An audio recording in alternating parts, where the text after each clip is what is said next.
Hi folks, it's John. I'm here again to talk about the bathroom that we've been working on. If you looked at our last few videos, you saw we talked about the flooring, the plumbing. Now I want to talk about the wall tile that goes around the tub. The first thing I want to show you here is this tub itself. This tub is actually a steel tub with porcelain over top of it to keep it nice and smooth, get it, a nice long-lasting finish. I like steel versus, let's say, acrylic. Because with a steel tub you have a nice firm base and it's not going to want to move at all. Now, it doesn't mean that I would never use an acrylic tub. We use a lot of acrylic tubs.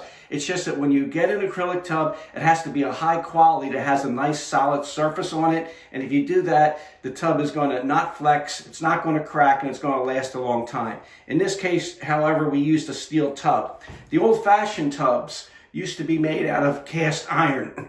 The difference with cast iron is very rigid, but a cast iron tub like this could weigh 300 pounds. So they're pretty hard to move in and out of the house. So if I was going to get either tub, cast iron or steel, I'd prefer to get a steel tub like we did in this case.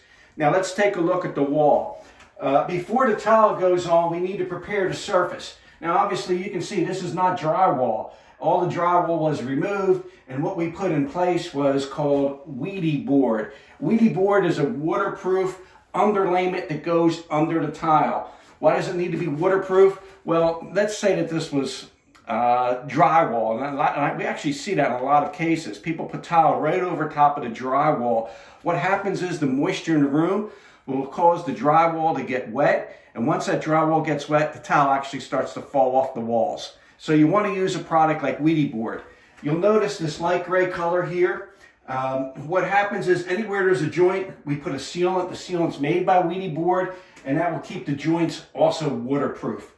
The last feature I want to show you here about this tub is this niche. A niche is used as a soap dish. It's also used sometimes as a place to put your shampoo bottles. Now you notice this niche, this is, if I remember right, this is about 22 inches across, and it's about 14 inches tall. You can put it in like this horizontally in order to put your bottles of shampoo and your soaps in it, or you can flip this around and put it in vertically. Of course, if you do it vertically, you don't have as much shelf space, so I prefer in this case to put it in horizontally.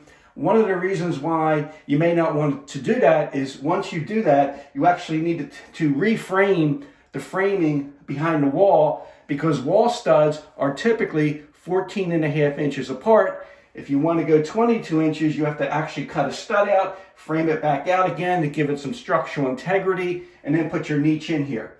So anyway, folks, the next time that you see me, we should be putting tile onto the Weedy board and getting this nice bathroom set up with a nice tub with a tile surround.